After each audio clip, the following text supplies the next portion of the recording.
Excuse me, দেখুন না আমার গাড়িটা কি হয়েছে, হঠাৎ করে আমার গাড়িটা স্টার্ট নিচ্ছে না। আচ্ছা দিন, আমি দেখছি। কতক্ষণ লাগবে? ম্যাডাম একটু সময় দিন, ঠিক হয়ে যাবে। নিন ম্যাডাম, গাড়ি ঠিক হয়ে গেছে। এই নাও টাকা। হ্যালো, হ্যাঁ তুই অপেক্ষা কর, আমি কিছুক্ষণের মধ্যে চলে আসছি। আরে ম্যাডাম কোথায়? আরে ম্যাডাম, বাকি টাকাটা না নিয়ে তো চলে গেল। ম্যাডাম।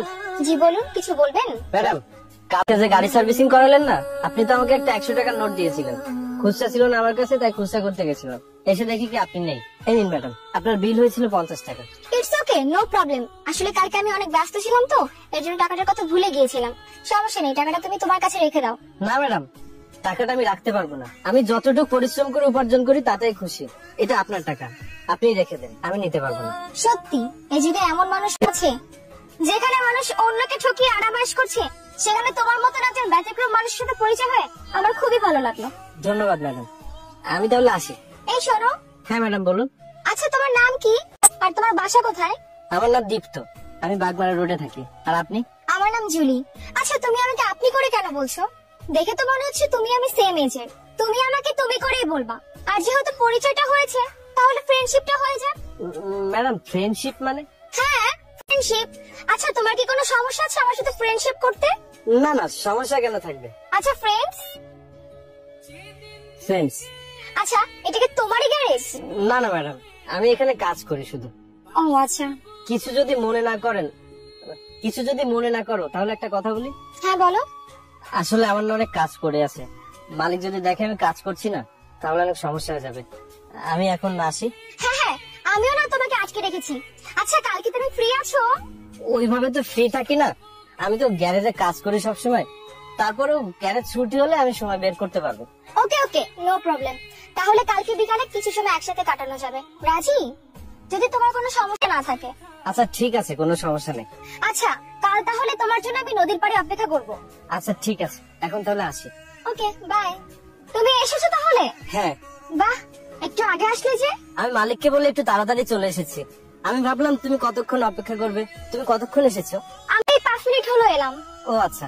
চলো তাহলে সামনের দিকে যাই। ঠিক আছে চলো, হাঁটতে হাঁটতে কথা বলি। আসো। আচ্ছা দীপ্ত, তোমার বাড়িতে কে কে আছে? সত্যি কথা বলতে আমার কেউ নেই, আমি একা। এমন কথা কখনো বলবে না। আমি আছি না তোমার পাশে, আমি ভাবে সারা জীবনই থাকবো। সত্যি বলছো? হ্যাঁ সত্যি।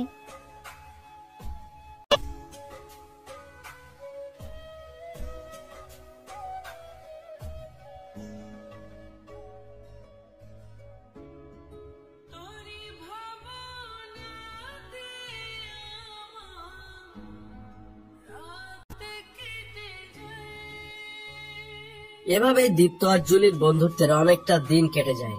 দীপ্ত মনে মনে ভাবে জুলি ওকে ভালোবাসে, আর দীপ্তর মনেও জুলির জন্য অন্যরকম একটা ফিলিংস তৈরি হয়। সেটা সে জুলিকে বলার জন্য একদিন দেখা করতে বলে।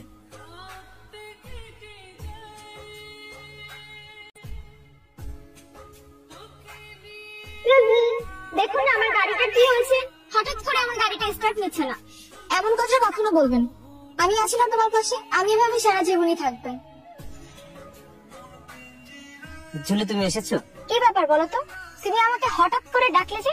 জুলি, আমাদের ফ্রেন্ডশিপের তো অনেকদিন হয়ে গেল।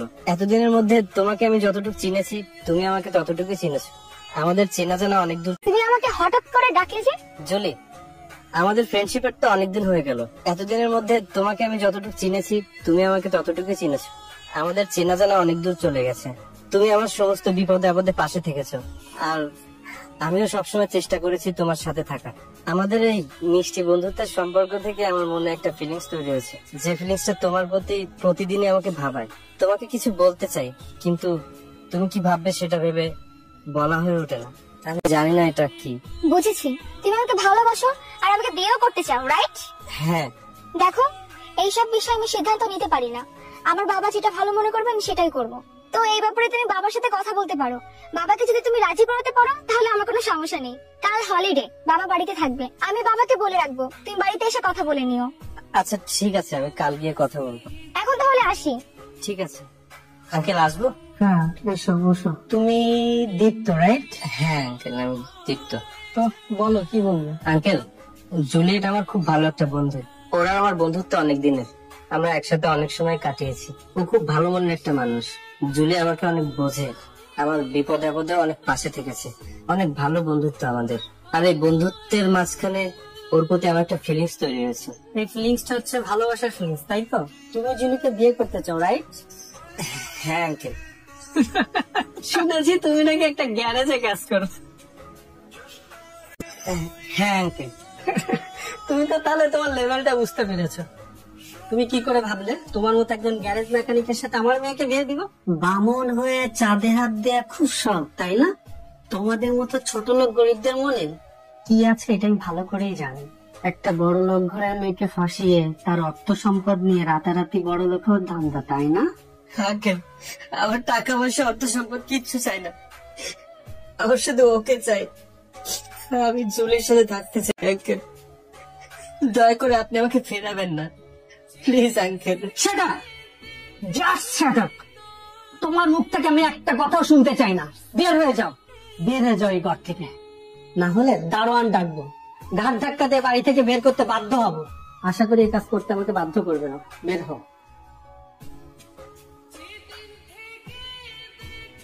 জুলি, আমি আঙ্কেলকে অনেক বোঝানোর চেষ্টা করেছি, কিন্তু আমি সবটাই শুনেছি, তোমাকে আর নতুন করে কিছুই বলতে হবে না। দেখো, আমার বাবা যেটা বলেছে সে ভুল কিছু বলেনি, যা বলেছে একদম ঠিক বলেছে। সামান্য 2 টাকার গ্যারেজ মেকানিক হয়ে তুমি আমাকে বিয়ে করার স্বপ্ন দেখো কোন সাহসে? নিজের লেভেলটা দেখেছো? নিজের দিকে তাকিয়ে দেখেছিস কখনো? রাস্তার ভিখারি কোথাকার। আমাকে দেখ আর আমার লাইফ স্টাইল দেখ। তুই আমাকে নিয়ে রাখবি কোথায়? তোর ওই বস্তিতে? খাওয়াবে কি তুই আমাকে? তার থেকে ভালো হয় তুই তোর নিজের লেভেলের কাউকে খুঁজে নে। আর একটা কথা মাথায় ঢুকিয়ে রাখ, তোর এই বস্তি বাড়িতে চেহারা নিয়ে কখনো আমার সামনে আসবি না। বের হয়ে যা।